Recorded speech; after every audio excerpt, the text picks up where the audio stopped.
નમસ્કાર મિત્રો, આજના આ વિડીયોમાં ટાટ ઉચ્ચતર માધ્યમિક જેમાં સરકારી અને ગ્રાન્ટીનેડ બંનેનું 21/6/2025ના રોજ કામચલાઉ શાળા ફાળવણી જાહેર કરવામાં આવી હતી। હવે આ જે લિસ્ટ જાહેર કરવામાં આવ્યું એમાં 1281 ઉમેદવારો એવા હતા કે જેઓએ સરકારી અને ગ્રાન્ટીનેડ બંનેમાં શાળા પસંદગી કરી હતી અને બંનેમાં એમને શાળા ફાળવવામાં આવી હતી। આવા ઉમેદવારોના કારણે જે નીચા મેરિટવાળા છે એવા મિત્રોને સ્કૂલો મળી નહોતી, બરાબર। એટલે સાથે સાથે 21 તારીખે જેવી પણ જાહેરાત કરવામાં આવી હતી કે આવા જે બંને સરકારી અને ગ્રાન્ટીનેડ બંનેમાં જેમને શાળા મળેલ છે એવા ઉમેદવારોએ 25 તારીખના રોજ સંમતિપત્રક ભરવાનું રહેશે। હવે આજે 25 તારીખે સંમતિપત્રક બાબતે કેટલીક સૂચનાઓ આપવામાં આવેલી છે। હવે પહેલું ખાસ ઘણા બધાને મૂંઝવતો પ્રશ્ન છે એ પ્રશ્ન એવો હતો કે સરકારી અને ગ્રાન્ટીનેડ બંનેમાં શાળા મળી હોય એવા મિત્રોએ જ સંમતિ આપવાની હતી કે જેમને ફક્ત સરકારી અથવા ફક્ત ગ્રાન્ટીનેડ મળ્યું છે એવા મિત્રોએ પણ સંમતિ આપવાની છે। તો એવા મિત્રોને ખાસ તમે જે સૂચનાઓ મૂકેલી છે એ સૂચનાઓમાં સૌથી પહેલાં જે ઉપર હેડિંગ મારેલું છે એમાં ચોખ્ખું જ લખેલું છે કે બંને ભરતીમાં, બરાબર, બંને ભરતીમાં કામચલાઉ શાળા ફાળવવામાં આવેલી હોય તેવા જ મિત્રોએ સંમતિ ભરવાની છે, બરાબર। એટલે કે જેમને સરકારી અને ગ્રાન્ટીનેડ બંનેમાં જે મિત્રોએ શાળા પસંદ કરી હતી અને જેમને શાળા કામચલાઉ ફાળવવામાં આવી હતી એવા મિત્રોએ આ સંમતિપત્રક ભરવાનું છે। એટલે જે ખાસ ઘણા બધા મિત્રોનો કોમેન્ટ સ્વરૂપે આગળના વિડીયોમાં પ્રશ્ન આવ્યો હતો એ બધા મિત્રો ખાસ સમજી લેજો કે જે મિત્રોને બંનેમાં શાળા ફાળવવામાં આવી છે, બરાબર, એવા જ મિત્રોએ આ સંમતિપત્ર ભરવાનું રહેશે।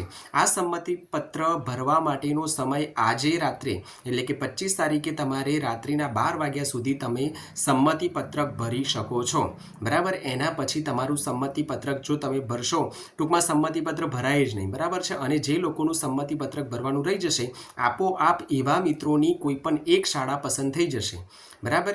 એ જે ટેકનિકલ ટીમે જે આખું સર્વર હશે એ પ્રમાણે ગોઠવેલું હશે, તમને જે શાળા મેરિટ પ્રમાણે જે મળતી હશે સરકારી કાં તો ગ્રાન્ટીનેડ, બરાબર। આપણને સમય ખૂબ ઓછો મળ્યો છે એટલે આટલા ઓછા સમયમાં કામ પૂર્ણ કરવાનું છે। હવે કેટલીક સૂચનાઓ આપેલી છે કે સૌથી પહેલાં તો તમારે ઓફિશિયલ વેબસાઇટ www.gacerc પર જવાનું છે।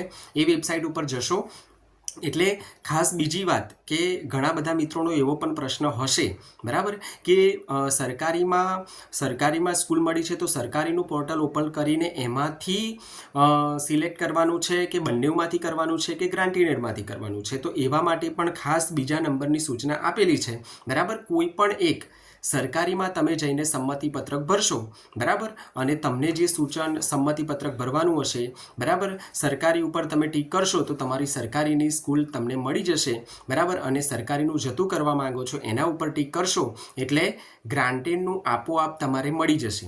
સમજાય છે હું શું કહેવા માગું છું? સમજો કે તમારે સરકારી અને ગ્રાન્ટીનેડ બંનેમાં મળ્યું છે, બરાબર। તમે સરકારીનું ગવર્મેન્ટનું ઓપન કરો છો, એમાં તમારી લોગિન થાવ છો તમે અને એમાં તમે સંમતિપત્ર ભરો છો અને એમાં એવું કહેવા માગો છો કે મારે સરકારીની શાળા પસંદ, ટૂંકમાં તમે સંમતિ આપો છો કે મારે સરકારીમાં રાખવાનું છે, ગ્રાન્ટીનેડમાં હું મારો હક જતો કરું છું, બરાબર। આ બાબત જે પણ સૂચના આપેલી હોય એના ઉપર તમે ટીક કરો છો તો તમારે એના પછી જઈને ગ્રાન્ટીનેડમાં જઈને પછી કંઈ કરવાની જરૂર છે નહીં। એટલે આ બાબતને ખાસ સમજી લેજો।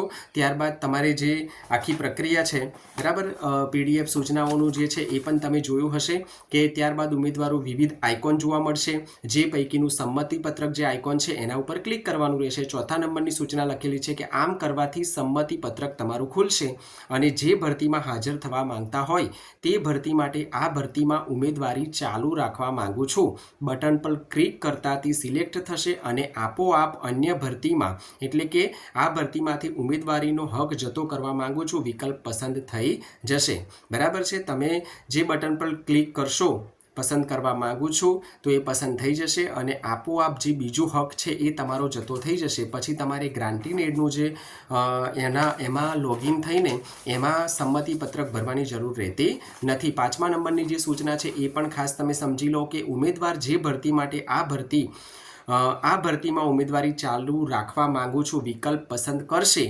તે ભરતી ફાઇનલ એલોટમેન્ટ માટે ધ્યાનમાં લેવામાં આવશે। તે સિવાયની ભરતીમાંથી આપોઆપ આ ભરતીમાંથી ઉમેદવારીનો હક જતો કરવા માંગુ છું વિકલ્પ પસંદ થઈ જશે અને તે ભરતીમાંથી ઉમેદવારી રદ કરવામાં આવશે. એટલે કે તમે સરકારીનું પસંદ કરો છો, તમારું ગ્રાન્ટીન એડનું જે છે એ આપોઆપ રદ થઈ જશે. અને ગ્રાન્ટીન એડમાં લોગિન થઈને તમે ગ્રાન્ટીન એડની સ્કૂલ પસંદ કરો છો તો સરકારીનો જે તમારો હક છે એ તમારો આપોઆપ રદ થઈ જશે. ત્યાર પછી 6 નંબરની સૂચના શું કહેવા માંગે છે કે ઉપરોક્ત પ્રક્રિયા ખૂબ જ ચોકસાઈપૂર્વક કરવાની રહેશે. આ પ્રક્રિયા તમારે ખૂબ ધ્યાનથી બધા જ પાસાને ધ્યાનમાં રાખીને બહુ ઝડપથી આ નિર્ણય લેવાનો છે. બરાબર. ત્યારબાદ 7મા નંબરની સૂચના કે ત્યારબાદ સંમતિ આપવા માટે ચેકબોક્સ પર ક્લિક કરવાનું રહેશે. બરાબર છે. એક ચોરસ નંબરનું ચેકબોક્સ છે, એના ઉપર તમારે ક્લિક કરવાનું રહેશે અને ચેકબોક્સ પર તમે ક્લિક કરશો ત્યાર પછી સબમિટ બટન પર ક્લિક કરવાનું છે. અને સબમિટ બટન પર ક્લિક કરતાં મેસેજ ડિસ્પ્લે થશે અને જેને યસ પર ક્લિક કરતાં આપના તમારા રજિસ્ટર મોબાઈલ નંબરમાં એક ઓટીપી પડશે. જે ઓટીપી તમે સબમિટ કરશો પછી તમારી જે સંમતિ છે એ સંમતિની પ્રક્રિયા જે છે એ જે તે પૂર્ણ થશે. હવે 9મા નંબરની સૂચના છે કે ઉમેદવાર દ્વારા અપાયેલ સંમતિ ઉમેદવારના લોગિનમાં સંમતિ પત્રક પર ક્લિક કરતાં જોઈ શકાશે. બરાબર છે.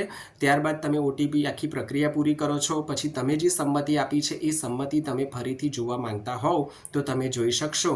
બંને ભરતી પૈકી કોઈ એક ભરતીમાં લોગિન થવાનું છે. બરાબર. આગળ આપણે વાત કરી છે સરકારી અને ગ્રાન્ટીન એડ બંનેમાંથી તમારે જે પસંદ કરવાનું છે કોઈ પણ એકમાં તમારે ટૂંકમાં લોગિન થવાનું છે અને પ્રક્રિયા પૂર્ણ કરવાની છે. એક ભરતીમાં આ પ્રક્રિયા પૂર્ણ કરેલ હશે તો અન્ય ભરતીના લોગિનમાં સંમતિ પત્રક જોઈ શકાશે પરંતુ એડિટ થઈ શકશે નહીં. બરાબર. સરકારીનું ટિક કર્યું છે તો ગ્રાન્ટીન એડમાં જઈને લોગિન થઈને તમે જોઈ શકશો. બરાબર. પણ તમે એમાં કોઈ એડિટ કરી શકો નહીં.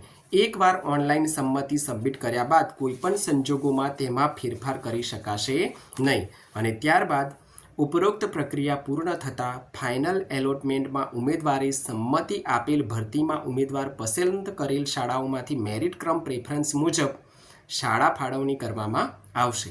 એટલે કે આ પ્રક્રિયા પૂરી થશે ત્યાર પછી 27 તારીખ કહેવાય છે પરંતુ તારીખ ચેન્જ પણ થઈ શકે છે. બરાબર. એ જે તે દિવસે જે ફાઇનલ શાળા આવશે એ તમારી ફાઇનલ કહેવાશે.